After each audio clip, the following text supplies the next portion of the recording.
Bienvenue sur Radio-Québec. Les Québécois parlent aux Québécois.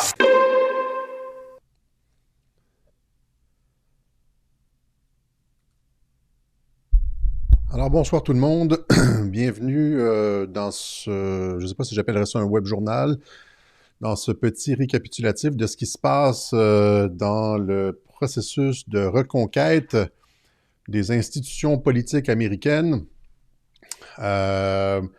Énormément d'effervescence et d'émotion. J'ai lu beaucoup de vos messages, je prends le pouls des émotions. Ça chauffe, ça chauffe. Cependant, je vais rappeler à tout le monde que lundi dernier, avant les événements d'hier, j'avais dit que Trump ne gagnerait pas par un processus alambiqué, un processus complexe, je veux dire, une disposition rarement utilisée de la Constitution, etc., etc., etc. Alors, je comprends pas pourquoi les gens avaient beaucoup d'attentes pour le 6. Moi, je n'en avais aucune. Ce n'est pas comme ça que Trump remporte la présidence. Maintenant, ce qu'on va voir les raisons pour lesquelles la présidence de Trump, le second mandat de Trump est inévitable. La seule façon, je veux dire, que Trump puisse avoir échappé la victoire, c'est en acceptant le fait que Trump, la version médiatique, c'est-à-dire que Trump a eu tort surtout depuis le début de sa présidence, depuis le premier geste en tant que candidat, c'est-à-dire le choix de son colistier, Mike Pence. Depuis le début, il a eu tort sur tout. Sur ses ministres de la Justice, sur l'intelligence militaire ne l'a jamais protégé. Ça a été une série d'échecs jusqu'à la catastrophe finale. Or, on sait très bien que c'est pas du tout le cas. Ça a été au contraire une des opérations politiques les plus sophistiquées de l'histoire moderne. Et c'est exactement ce qui est en train de se passer aussi avec cette élection. On savait que Trump avait décidé de les laisser voler l'élection et donc que la suite des choses était toute planifiée jusqu'aux événements d'hier. Alors, il n'y a pas raison de partir en panique. On va résumer certains des fondamentaux de la présidence Trump qui vont avoir tendance à nous rassurer sur la suite des choses. Il reste pas beaucoup de temps, c'est serré, mais c'est prévu comme ça. Il fallait que ce qui s'est passé hier se passe. Alors donc, on va revenir. J'avais dit que j'allais plus en parler. Mike Pence, héros ou traître ou héros national. La raison pour laquelle j'en parle, c'est que si Mike Pence est un traître, comme certains l'affirment, ça va très mal. C'est-à-dire qu'ils se sont fait avoir finalement. Misait sur Mike Pence. J'ai dit qu'il misait pas sur Mike Pence, mais il misait sur Mike Pence et Pence a fait faux bond alors que c'est pas du tout le cas. Si c'est un héros, tout va bien, il a joué son rôle et ça c'est mon interprétation et celle entre autres de Joe M. Hein, c'est l'auteur du clip là, le plan pour sauver le monde. Alors donc on va voir aussi les raisons pour lesquelles je suis persuadé encore de la victoire de Trump. On va voir, en fait, les raisons pour lesquelles je suis confiant, c'est que moi, j'ai toujours regardé, si vous regardez l'ensemble des interventions de Radio-Québec, j'ai toujours pris la présidence de Trump sous l'angle de la sécurité nationale et de la raison d'État. Et si on analyse les faits sous l'angle de la sécurité nationale et de la raison d'État, on comprend que c'est pas possible que Trump ait échappé le morceau à la 11e heure. Au contraire, ça faisait partie d'un plan. OK? Il y a plusieurs façons d'analyser la politique. On peut regarder les mouvements populaires, regarder comment ça se passe dans la base, à l'intérieur du Parti républicain, c'est-à-dire la bureaucratie, etc. Moi, je n'ai jamais regardé ces angles-là. Moi, j'ai toujours regardé, analysé la politique de Trump à Radio-Québec sous un angle particulier, sous l'angle des militaires, de la sécurité nationale, de la raison d'État et d'une opération de hameçonnage, d'espionnage à grande échelle à l'intérieur des institutions américaines. Et ça nous a bien servi. Et si on applique le même cadre, on se rend compte, je veux dire que c'est en train de se passer. Alors, la présidence de Trump est une opération extrêmement sophistiquée des patriotes dans l'intelligence militaire. Je pense que ça a été démontré à plusieurs fois. On a fait état à Radio-Québec de plusieurs opérations d'envergure de hameçonnage de la part de l'administration Trump. Ce qui est déstabilisant, c'est que les méthodes extraordinaires de l'administration Trump ont complètement bouleversé la façon de faire et de concevoir la politique nationale et internationale. Il n'y a jamais aucune autre administration qui a opéré comme celle de l'administration Trump, c'est-à-dire en se laissant délibérément compromettre pour revenir par la suite, je veux dire, avec un contrôle total du jeu. Il a opéré comme ça à plusieurs reprises. On l'a vu avec Mueller en politique internationale, etc. Et les gens ne sont pas habitués à analyser ça comme ça. C'est exactement ce qui se passe ici. Est-ce qu'on est tous sur la même page? Est-ce qu'on est tous sur la même page sur le fait que Trump avait prévu 2 ans à l'avance que les démocrates allaient tricher avec les machines de vote Dominion et les a laissés gagner? Il les a laissés faire la triche. Il a même dit à 10 heures le soir, ils vont commencer à domper, à changer les votes. Il l'a dit, il l'a tweeté, il l'a dit. Il a fait une annonce, il a dit « Bon, voilà, la triche va commencer. » Il les a laissés faire. Mike Flynn aussi a dit « Hold the line » à ce moment-là, Digital Soldiers. Il savait qu'est-ce qui allait se passer. Alors, c'est déstabilisant pour nous, les civils, de voir qu'on peut laisser l'adversaire gagner jusqu'à la dernière minute, mais encore une fois, Trump, comme Rocky, remporte la victoire au 11e round. Je rappelle que Trump a répété à de multiples reprises « We caught them ». On les a attrapés. On a tout sur eux. Ils ont les serveurs, ils ont tout. Ils ont la preuve de la trahison des hauts échelons de l'administration Obama, mais pour une raison qui nous échappe encore, l'administration Trump a décidé de garder l'ensemble de ces mesures judiciaires, les arrestations, etc., après la présidence. Juste ça, ça devrait nous insuffler suffisamment de confiance, c'est-à-dire qu'ils sont suffisamment confiants de remporter cette élection pour que toutes les mesures de nettoyage du marais de l'État profond, les arrestations, etc., soient gardées à un moment futur, à un 2e mandat, qu'ils sont certains de gagner. Ils sont certain de le gagner. Et j'en prends pour preuve l'entrevue de Mike Flynn, que Mike Flynn a donnée à Alex Jones il y a 2-3 jours, où est-ce qu'il disait, j'écoute pas beaucoup Alex Jones, mais il disait dans cette entrevue, Alex Jones lui posait la question, il lui disait quelles sont les chances de remporter cette élection? Et Mike Flynn qui disait, c'est certain que Trump va faire un 2e mandat, ils sont de 100%. Ils sont de 100%, parce qu'ils les ont attrapés la main dans le sac. Voilà. Et là, maintenant, aujourd'hui, il y a des révélations qui sortent, c'est-à-dire que ils ont maintenant les preuves que l'Italie a participé au coup d'État. Ils ont les preuves que des compagnies de cybersécurité ont manipulé le vote. Et ça commence à sortir de plus en plus. Voilà. Ça va chauffer dans les 10 prochains jours. Et les raisons pour lesquelles on est certain que ça va chauffer et que ce n'est juste le début des opérations finales, c'est que Facebook a banni le président de sa plateforme. Facebook et Instagram ont banni le président.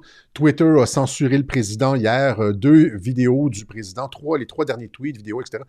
Donc, prétextant encore une fois la violence qui, selon toute évidence, semble avoir été fomentée par les antifas. On a des vidéos, on a les clips, on a les images des personnes qui sont rentrées dans le Capitole et, je veux dire, ce sont, pour certains d'entre eux, en tout cas, des antifas. Il y a des images troublantes qu'on va montrer. Alors, encore une fois, à cui bono, cette histoire de rentrer dans le Capitole afin de saccager tout ça et de faire mal paraître les partisans de Donald Trump, à qui profite le crime, évidemment, aux ennemis de Donald Trump, parce que ça permet aux personnes partout, je veux dire, à différents politiciens, je pense que Macron est sorti, il y a aussi pas le chancelier, mais en tout cas, le président allemand, il y a je me rappelle plus c'est qui, je l'ai vu passer sur Twitter, là, qui sont sortis pour dire que c'était tout à fait inacceptable, les blâmaient Donald Trump, etc. Vous comprenez? Donc, c'est de la violence organisée pour mal faire paraître. C'est-à-dire, il y a un événement MAGA, les événements MAGA se font toujours dans le calme, le respect, et même dans la propreté, les gens ramassent leurs déchets, etc. C'est des gens extrêmement civilisés.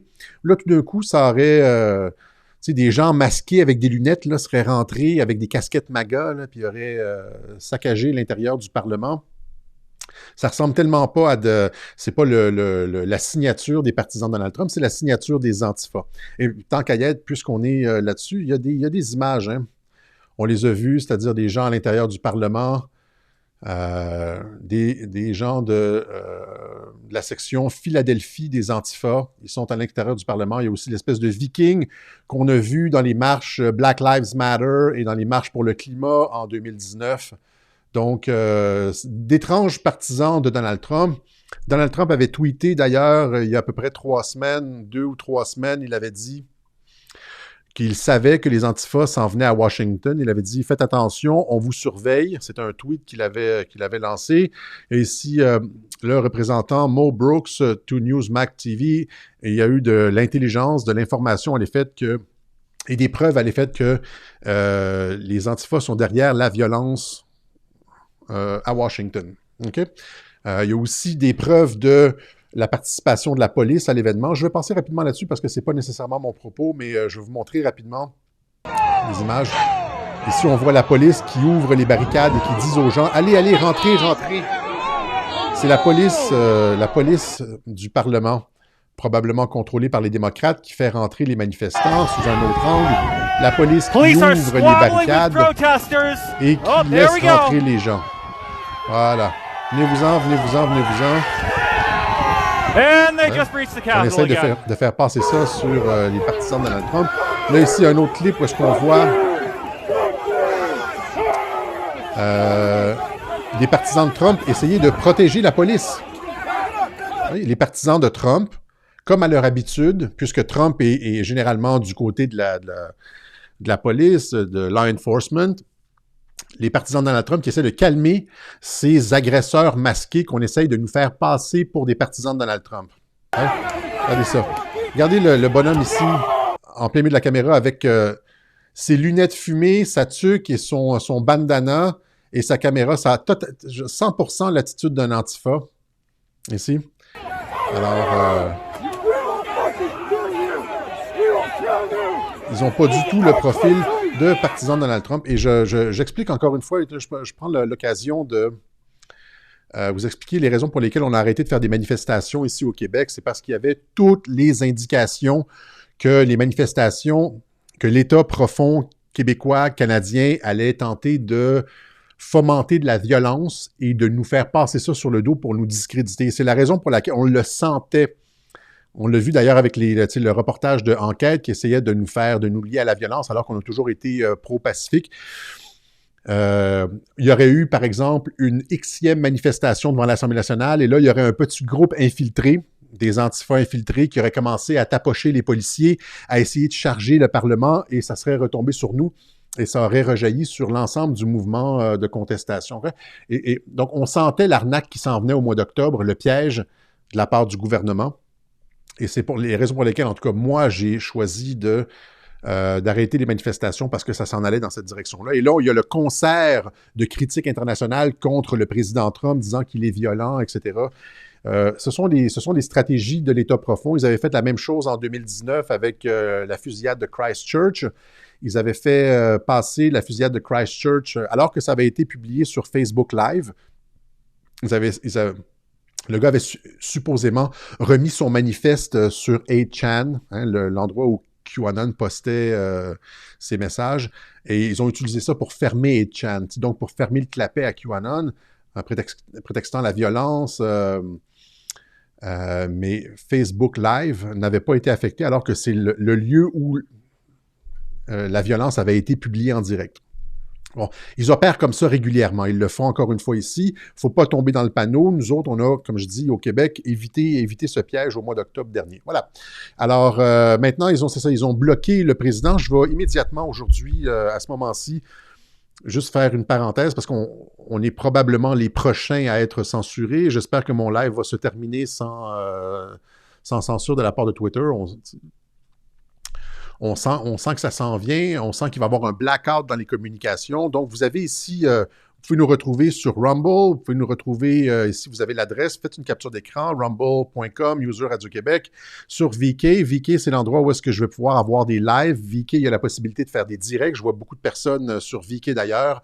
Olivier LG, Abdel Assis, etc., etc. Il y a beaucoup de personnes, Micheline Rio, etc., etc. Donc, ça va être, les directs vont être sur VK, puis après ça, je vais republier la vidéo sur Rumble. Radio-Québec.tv devrait être actif. Je n'ai pas vérifié juste avant d'entrer en onde. Est-ce que vous me permettez de faire une petite... J'aurais dû vérifier juste avant d'entrer en onde. J'étais censé... non, c'est pas encore arrivé. Ça va être aujourd'hui ou demain, d'ici D'ici 48 heures, ça va être en ligne. En tout cas, le site va être en construction. Vous allez pouvoir vous enregistrer. Voilà. Alors, c'est ça. Donc, pour revenir à l'administration Trump, parce que là, c'est ça, je fais la parenthèse parce que ça se peut qu'on nous coupe. Pour revenir à l'administration Trump, donc, elle a utilisé des méthodes de conflit asymétrique informationnel appliquées à une guerre civile américaine. Donc, c'est très déstabilisant. Et c'est la raison pour laquelle les gens ont de la difficulté à comprendre ou à lire le jeu. Mais encore une fois, je répète, la seule façon sensée de comprendre tout ce qui se passe, c'est à travers le filtre de la sécurité nationale et de la raison d'État. Et la raison d'État impose à Trump, fait en sorte qu'il est impossible que Joe Biden devienne président puisqu'il y a eu la triche. Que des pays, c'est une question de sécurité nationale, c'est-à-dire que des pays étrangers ont torpillé l'élection américaine en faveur d'un candidat, que Joe est payé par la Chine, qu'ils ont toutes les preuves, et donc sur cela, sur le fond, rien n'a changé. C'est juste que ce qu'il fallait qu'il se produise, c'est que, comme ils ont fait, vous comprenez, lors de l'élection, le soir de l'élection, du 3 au 4 novembre, ils les ont laissés frauder pour pouvoir les attraper. Hein? Et c'est la même chose avec le Congrès. Si tu veux savoir exactement qui est derrière toi au Congrès, tu les laisses voter. Tu les laisses voter et tu les laisses consommer le crime, on pourrait dire. Ils savent que c'est une élection frauduleuse, ils ont quand même consommé le crime. OK? Alors, c'était ça. Maintenant, il reste un 10 jours pour arrêter ces gens-là et passer à l'action. Je répète encore une fois, Danny Turcotte me demandait hier soir, est-ce que tu penses que Trump va être président à la fin du mois de janvier? La réponse, c'est oui. Joe Biden ne peut pas être président. Mike Flynn l'a expliqué à plusieurs fois, là, à plusieurs reprises. C'est-à-dire qu'en plus de dire c'est certain que Trump va être président, c'est-à-dire qu'ils ont toutes les preuves. Ils ont pas encore montré les preuves du Kraken. L'intelligence militaire a toutes les preuves, là. En plus d'avoir les preuves de la fraude, etc., ce que Flynn dit, c'est que si Trump échoue, c'est l'idée même de liberté dans le monde qui disparaît. C'est-à-dire qu'elle va disparaître aux États-Unis, et si elle disparaît aux États-Unis, elle disparaît ailleurs dans le monde. Si les forces derrière Joe Biden reprennent le contrôle, vous savez c'est quoi? C'est le grand reset et tout ce qui vient avec le contrôle absolu de l'humanité. Et la fin de la liberté. Et ça, c'est donc la fin de la Constitution américaine. Et pour des raisons constitutionnelles, l'armée a des engagements constitutionnels à protéger les États-Unis, la Constitution, contre des ennemis étrangers domestiques, et c'est ça qu'elle va faire dans les 10 prochains jours. Donc, il va y avoir un blackout, ça va être un état de crise. Là. Déjà, le représentant, le chef du Pentagone, le secrétaire à la Défense, Chris Miller, a déployé la garde nationale à Washington. Vous voyez, c'est les trucs qui s'en viennent. Déployer la garde nationale à Washington, des barbelés autour du Capitole, etc. Donc, on s'en va dans un état de crise. Nancy Pelosi qui demande à Mike Pence de destituer, d'utiliser le 25e amendement pour destituer Donald Trump. Elle dit, si Pence ne le fait pas, c'est le Congrès qui va le faire. C'est pas la première fois que les conspirateurs essayent de solliciter Mike Pence afin de recourir au 25e amendement pour destituer le président. Je ne sais pas si vous vous rappelez, en 2019, il y avait tout ce spin partout dans le monde. J'en avais parlé dans mes capsules de Trump qui avait perdu la tête. Hein? Il avait des problèmes. Il y avait plusieurs psychiatres qui s'étaient présentés pour dire que Trump montrait des signes de démence, de folie. et qu'il fallait le destituer, etc. Il y a eu une tentative de coup d'État à l'intérieur par le FBI, par le numéro 2 du FBI, Andrew McCabe, qui a demandé à Rod Rosenstein, le remplaçant de Jeff Sessions, ministre de la Justice, qui s'était retiré. Il avait demandé à Rod Rosenstein de porter un micro, d'aller enregistrer le président, puis d'avoir des documents contre lui, des preuves contre lui pour justifier la destitution. Il y a eu une tentative, il y a eu en fait plusieurs tentatives de coup d'État. Et c'est-à-dire que les patriotes ont toujours joué un jeu, un double jeu, c'est-à-dire qu'ils ont toujours laissé croire aux conspirateurs qu'ils avaient la possibilité, qu'il y avait des personnes à l'intérieur de l'administration qui n'aimaient pas Trump et qui seraient peut-être prêts à changer de camp. John Kelly, Mattis, Mike Pence, etc. J'avais tout expliqué ça à l'époque, de quelle façon la garde rapprochée de Trump jouait un double jeu, laissait croire qu'elle était compromissible. Et je vous montre une capsule que j'ai partagée sur Twitter, que vous avez probablement vue, mais c'est important de la réécouter, parce que je disais à l'époque exactement ça, que Mike Pence jouait le double jeu, faisait semblant d'être compromis. Et là, on va aborder aussi Mike Pence là, en revenant.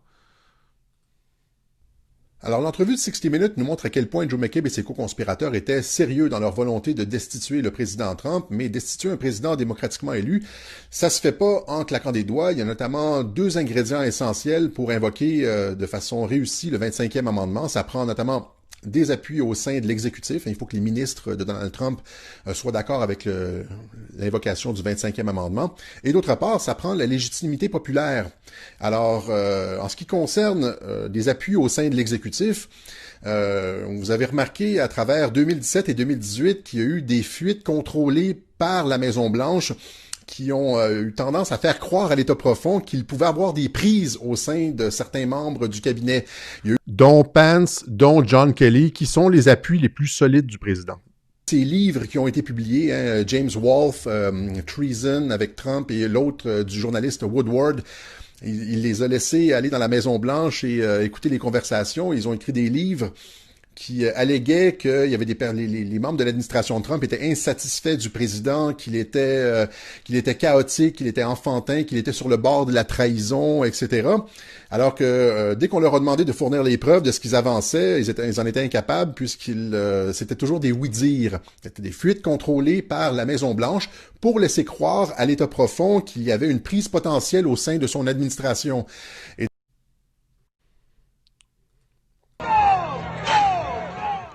Pour laisser croire qu'il y avait des prises au sein de son administration, ça fait 2 ans que j'explique que Mike Pence joue un double jeu. Vous vous rappelez ce truc avec... J'en ai parlé de ça, je ne veux pas revenir là-dessus, je vais juste clarifier un certain nombre de trucs avec Mike Pence. Par exemple, un autre indicateur que Mike Pence troll le camp adverse, c'est-à-dire qu'il se désabonne de Trump. Et là, tout le monde dit « Mike Pence se désabonne », et puis là, il se réabonne après. Ça, Trump a fait ça plusieurs fois avec notamment Kim Jong-un. Hein. Kim Jong-un, le sommet est annulé, mais non, finalement, ça revient. Le sommet est annulé, les médias commentent, ils disent « on le savait ». Et là, ah non, le sommet revient, là, ils ont l'air fous, exactement. C'est exactement le genre d'opération auquel on a été habitué au cours des 2-3 dernières années. Il y a Joe M., comme je disais, sur Parler, qui dit « If Pence had done what so many wanted him to do », c'est-à-dire refuser la certification, « he would have interrupted a crime in progress », c'est-à-dire il serait intervenu dans un crime en train de se commettre, c'est-à-dire qu'il aurait arrêté le vol de banque. Tu veux pas arrêter le vol de banque, tu veux qu'il finisse le vol de banque, qu'il revienne, puis même qu'il dépense l'argent pour les attraper. Hein? It had to be this way, pain is coming. OK? Alors, sur la même ligne que Radio-Québec, Joe M., je rappelle que Pence et Pompeo ont été les premiers choix du président Trump, que le choix le plus important dans une présidence, c'est son vice-président, parce que le vice-président, justement, il y a un potentiel de trahison, c'est-à-dire un petit peu comme Lyndon B. Johnson et John F. Kennedy. Johnson qui a conspiré contre Kennedy, il est mêlé un petit peu, selon plusieurs sources, à l'assassinat de JFK. Évidemment, quand on s'en va dans un conflit contre l'État profond, on veut justement pas un vice-président retournable. On veut quelqu'un de solide comme le roc. Et donc, le premier choix du président, ça a été Mike Pence, parce que Mike Pence était solide comme le roc et on pouvait lui faire confiance. La plupart des choix qui ont été faits par le numéro 2, ça a été Pompeo, puis on voit comment il est solide. Donc, la plupart des choix du président ont été guidés aussi par de l'intelligence provenant de la Defense Intelligence Agency, les services, les patriotes qui étaient derrière lui. Alors, et là, Pence serait passé à travers les mailles du filet 2 fois. Trump n'aurait pas vu ça pendant 4 ans, puis il l'aurait reconduit, se serait représenté avec lui dans le... C'est-à-dire que tout l'appareil sécuritaire autour de Donald Trump aurait échoué. Je rappelle que... je vais le sortir ici. Je rappelle que au cours des 4 dernières années, l'essentiel du travail de l'administration Trump a été d'identifier les taupes et les fuites au sein de son administration. Hein? C'est une partie d'espionnage, un jeu d'intelligence, c'est-à-dire qu'on ne sait pas exactement qui est compromis, à qui on peut faire confiance. Il l'a dit d'ailleurs, Trump, hein, j'aimerais ça tout perdre pour savoir à qui je peux réellement faire confiance. Pendant 4 ans, c'est ça qu'il a fait, c'est-à-dire que Jeff Sessions, entre autres, l'ancien ministre de la Justice, a mis sur pied une équipe pour trouver qui coulait l'information. Je ne sais pas si vous vous rappelez, dans les premiers mois de l'administration Trump, en 2017, toutes les informations coulaient, il y avait des fuites partout, les journaux savaient tout de ce qui se passait à l'intérieur du bureau ovale, à l'intérieur de la Maison-Blanche. C'était des fuites partout et Jeff Sessions a mis sur pied une équipe pour trouver qui fuitait les informations, qui étaient les traîtres, etc. Et par exemple, lors d'une réunion avec 10 personnes, ils allaient remettre un document aux 10 personnes, mais chaque copie du document avait, par exemple, une faute à quelque part. Tu sais, comme il y en a un qui c'était un A qui manquait, l'autre un point à la fin d'un paragraphe, le numéro de page qui n'était pas bon pour le troisième, de sorte que si le document coulait, on pouvait savoir exactement qui était à la source de la fuite en trouvant l'erreur dans le document spécifique à la personne. Donc, c'est comme ça que Trump a été capable d'enlever les fuiteurs au sein de son administration. Il a été capable de se débarrasser de Reince Priebus, de Sean Spicer, etc. C'est eux qui coulaient. Donc, il y a eu des opérations pour sécuriser l'entourage immédiat du président afin d'arriver à l'élection et au début du deuxième mandat avec une équipe béton. Et Mike Pence a passé tous les tests. OK? Donc, c'est-à-dire, c'est ça, ils ont identifié les fuites. Pendant 4 ans, c'est ça qui s'est passé, là. C'est-à-dire, ils ont identifié les taupes et les fuiteurs afin de, les utiliser au bon moment, comme dans cette histoire de téléphone au président ukrainien qui a mené à l'impeachment. J'ai montré que Trump avait utilisé la taupe, il savait que c'était une taupe, il a utilisé la taupe pour couler un mauvais document.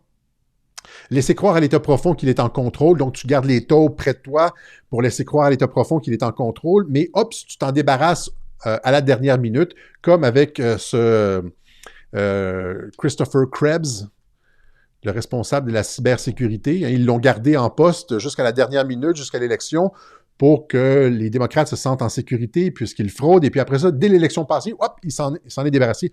Donc, pendant 4 ans, ils ont filtré tout le monde. Et OK? Ils ont retourné des personnes du camp adverse, comme Mueller, etc. Ils se sont débarrassés des personnes comme Paul Ryan, John McCain. Donc, vous comprenez, ce que j'essaie d'expliquer, c'est que pendant 4 ans, il y a eu cette espèce de travail de filtrage, de nettoyage autour du président Trump pour savoir sur qui on pouvait réellement s'appuyer. Et les personnes qui sont autour de Trump présentement sont des personnes sur lesquelles il pouvait réellement s'appuyer, les personnes à qui on peut dire merci. Donc, dont Mike Pence, un gros merci à Mike Pence parce que Mike Pence s'est sacrifié. On dit souvent, le Patriots are selfless, hein, il n'y a pas d'ego chez les patriotes, on fait ça pour la cause, et Pence a pris un coup pour l'équipe. C'est-à-dire, il joue le rôle du traître, accepte de se faire traiter de traître, comme Jeff Sessions, comme William Barr, mais il fait la bonne chose pour que le plan puisse continuer. OK? Alors, donc, ce n'était pas du théâtre, et donc aussi, merci Mike Pence, qui mérite une médaille d'honneur pour son rôle, pour son sacrifice dans cette pièce de théâtre. Voilà. Alors, Donc, je dis ici, alors que Trump s'apprêtait à tendre le plus gros piège à l'État profond depuis son arrivée au pouvoir, il a tendu plusieurs pièges à l'État profond. Il y a eu plusieurs opérations de hameçonnage, j'en ai parlé, ça fait 3 ans qu'on en parle à Radio-Québec. La plus grosse opération de hameçonnage, c'était les laisser tricher, les laisser consommer le crime. Et là, vous êtes en train de me dire que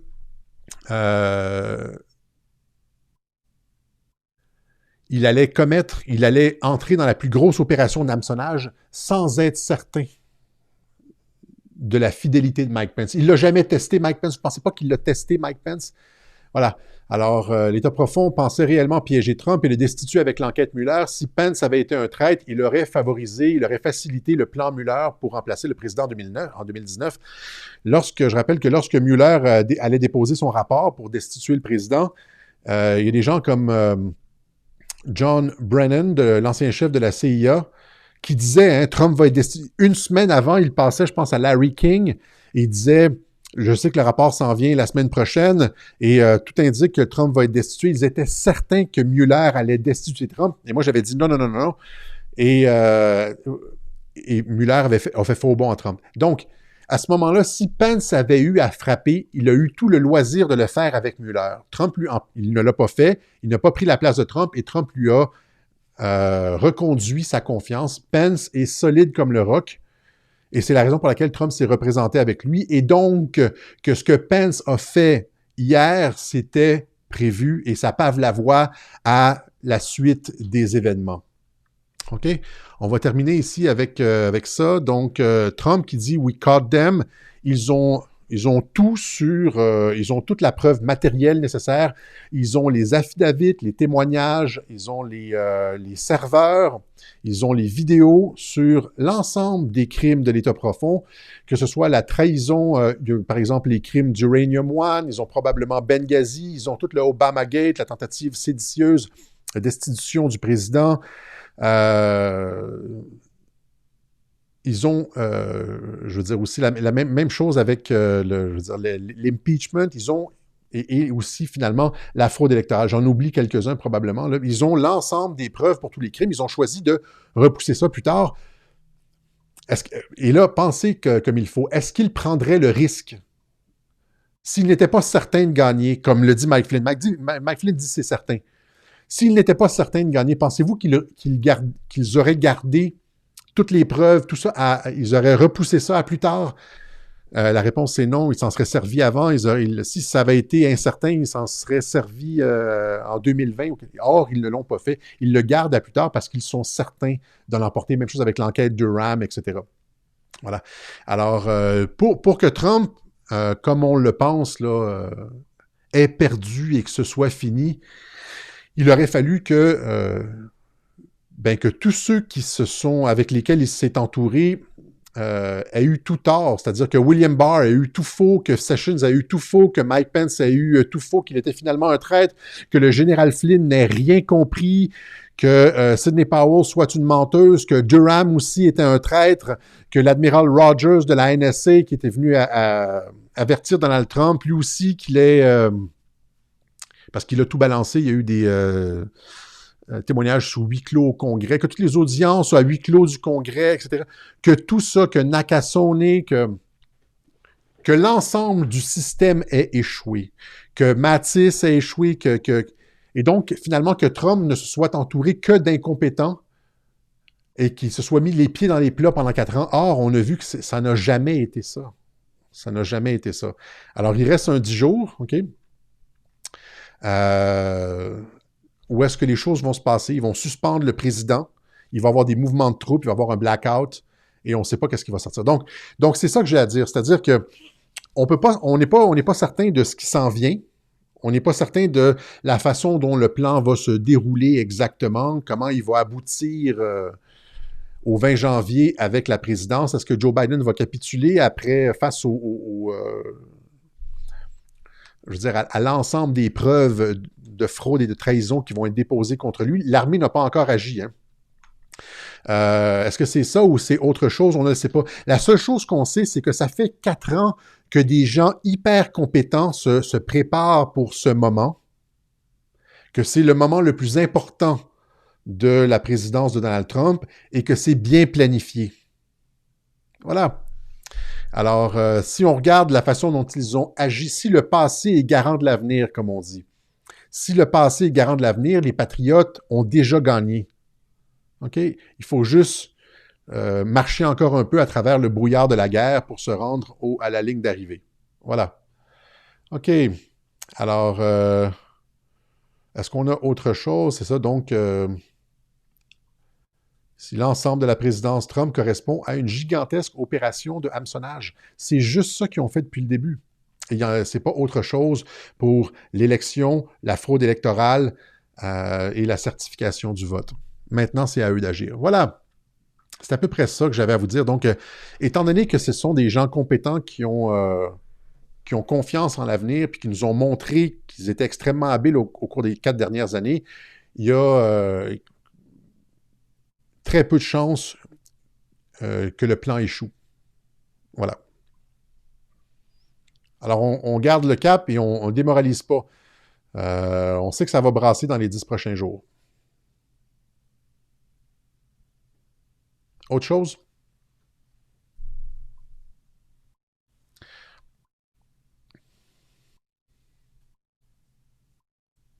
C'est juste du jeu d'espionnage depuis 4 ans dans l'administration Trump. C'est extrêmement sophistiqué et il n'en va pas différemment pour ce qui se passe là, présentement. Je répète encore une fois, une dernière fois ce que j'ai dit, Trump ne peut pas gagner par une disposition abstraite de la Constitution qui n'a jamais été utilisée.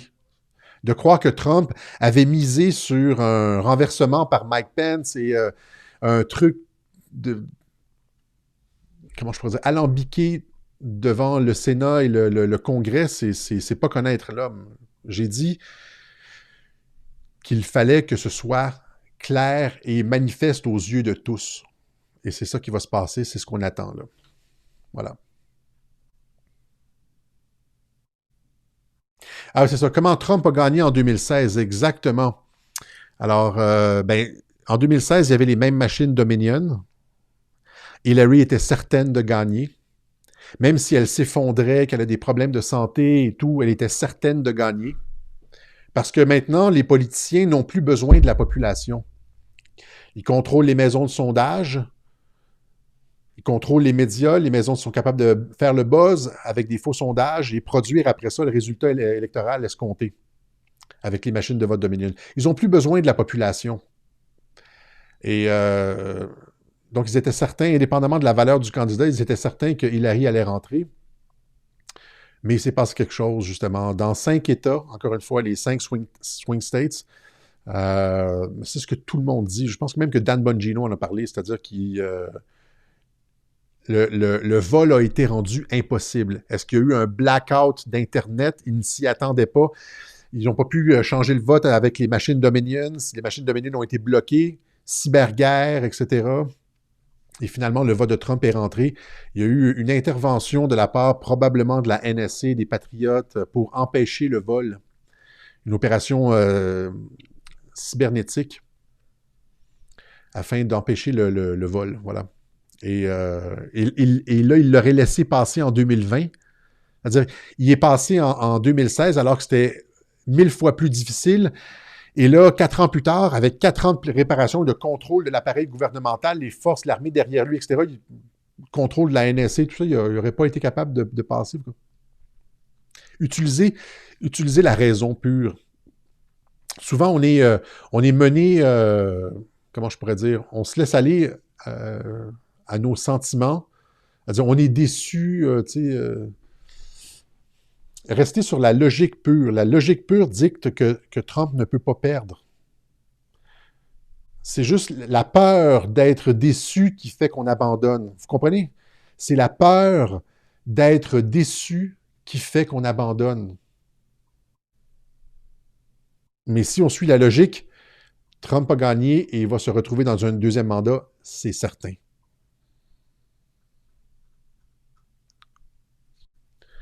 Autre chose?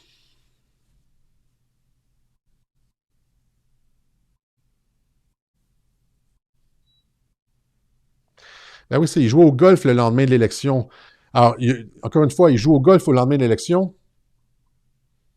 Soit il se fiche complètement de son avenir, de l'avenir de son pays, etc., de ce que Mike Flynn a dit, que c'était la fin de la liberté. Il s'en fichait complètement. Ou bien soit, tout était joué. Dès que les démocrates avaient triché, c'était terminé. Et je pense que c'est plutôt ça. Hein? Il y a des gens qui avaient demandé à Sidney Powell, qu'est-ce que Trump doit faire à partir de maintenant? Il a dit, il n'y a rien à faire, il a juste relâché le Kraken et maintenant c'est terminé. Donc, le reste du processus est automatique. Hein? On est sur le pilote automatique vers la victoire. OK? Pence n'a pas trompé. Pence joue un rôle.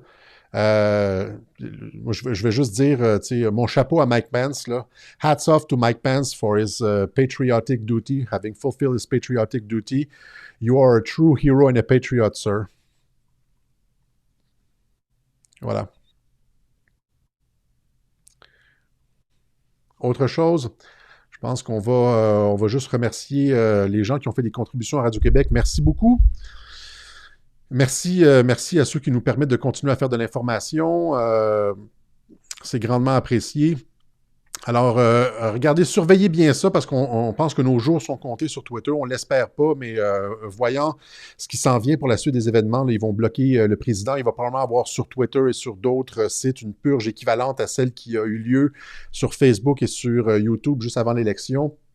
Donc, vous allez pouvoir nous retrouver ici, radioquebec.tv. Les lives, les directs, ça va être sur VK. Et sur Parler aussi, l'adresse sur Parler, c'est...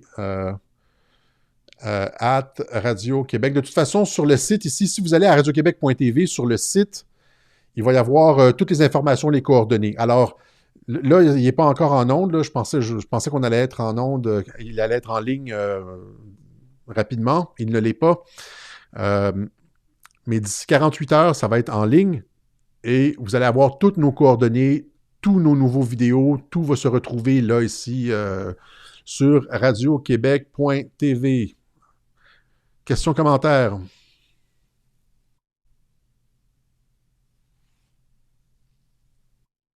Oui, je vais venir sur VK. Il y a des gens qui m'attendent sur VK. Je vais aller faire, vous savez où, là, je vais aller faire un petit coucou.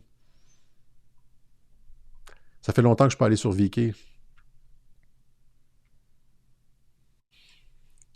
Toutes ces histoires de billets qu'on glisse dans la main, etc., de Mike Pence, vous comprenez que ça fait partie du théâtre. Pence est passé genre 1000 fois à travers les mailles. Je veux dire, il a été filtré 1000 fois. C'est sûr que Trump s'est assuré qu'on pouvait faire confiance à Mike Pence avant de lui donner autant d'importance, là, avant de l'envoyer jouer le rôle de sa vie. C'est sûr. Ils ont dû lui donner la possibilité de trahir à plusieurs reprises. Tu veux t'assurer de tes personnes, des personnes. Pendant 4 ans, ça a été juste ça, savoir sur qui on peut compter. L'administration Trump a été basée, la moitié de ses activités, ça a été d'éplucher les taupes, de dénicher les taupes et de savoir sur qui on pouvait réellement compter.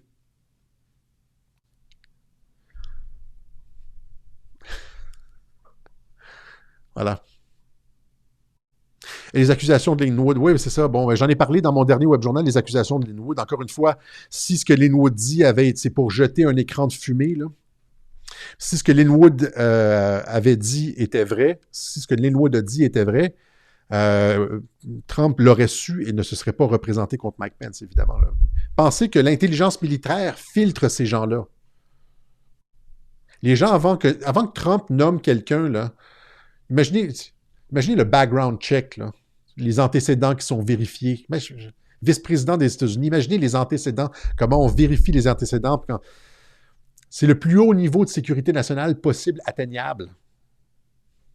Pensez que l'armée a échoué? Vous pensez que les polygraphes, les détecteurs de mensonges, la vérification de toutes les communications a échoué? Voyons donc. Mike Pence est blanc comme neige, c'est un héros, c'est un patriote, je le salue. Des fois, on se dit, j'aimerais ça pouvoir faire quelque chose comme ça dans ma vie, tu sais.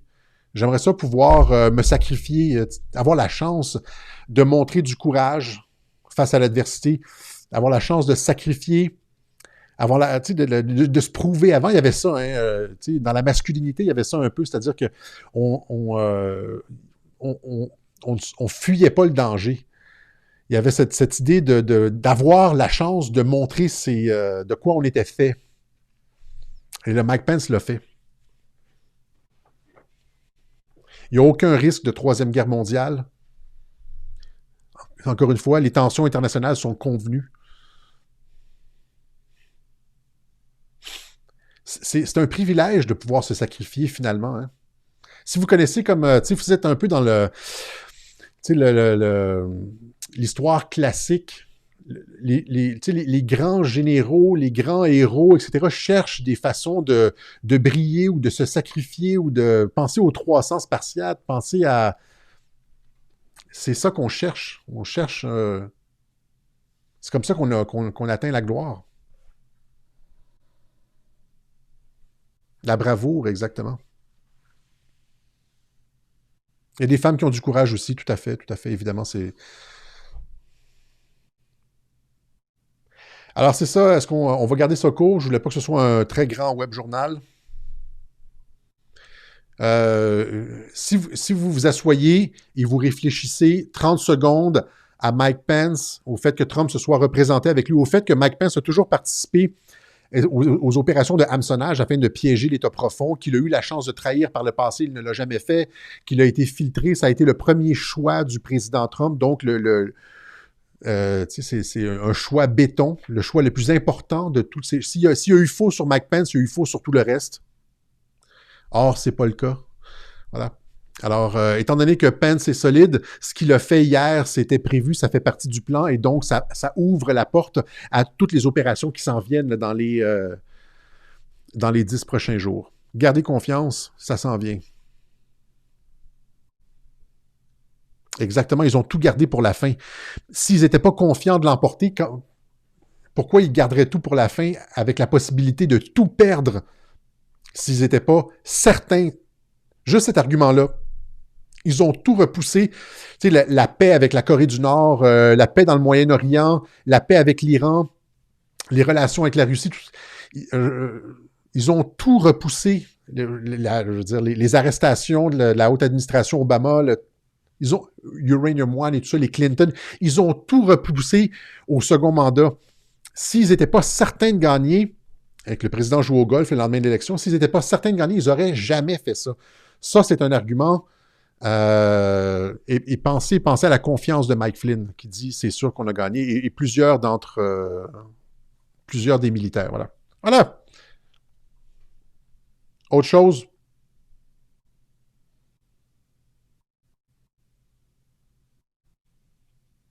J'ai confiance, exactement, Camélia. La seule chose qui est difficile, là, c'est comme... c'est comme prendre les attaques des trolls. Là. Ah, je me fais bombarder, là. Comme vous autres, probablement. Là. C'est comme... c'est un peu comme dans la guerre des étoiles, là, quand ils arrivent... le 4 New Hope, ils arrivent dans l'espèce de creuset pour détruire l'étoile de la mort. Puis c'est là qu'il y a plein de canons, puis que c'est difficile, puis il y en a 1, 2, 3 qui sautent. Il faut garder le cap, puis tirer au bon moment. Là, c'est ça, il y a plein de trolls qui nous attaquent, mais il faut garder le cap. On a l'espèce de petit truc, là, comme... On le tasse, puis on utilise la force et on continue jusqu'au bout. All right? On se laisse là-dessus. Retrouvez-nous sur... merci encore une fois à ceux qui ont fait une contribution à Radio-Québec. C'est super important. On vous adore et c'est réellement, réellement apprécié du fond du cœur. C'est entre autres ce qui nous a permis de créer un site Internet comme radioquebec.tv. Au début, c'est une ébauche et ça va se développer. Okay? Pensez, si vous allez sur le site et vous dites « Ah, c'est poche, c'est un peu boboche, il aurait pu faire mieux », attendez, ça va se développer. Là. C'est comme tout. Rappelez-vous, quand j'ai commencé à faire des directs, c'était vraiment n'importe quoi. Là, je m'améliore un peu avec le temps. Mais ça va être la même chose avec le site. On va l'améliorer, on va le faire grossir, etc. Et là, ça va être un premier jet. Voilà. Pour garder le contact en cas de blackout. Allez, on se laisse là-dessus. radioquebec.tv est introuvable. Oui, je sais, ça va être en ligne dans 48 heures, à peu près. OK, puis après ça, on va continuer à le développer. Voilà, je vous laisse là-dessus. Gardez confiance. Le meilleur est à venir. Et un pour tous, tous pour un. Salut la gang. C'est-tu le bon?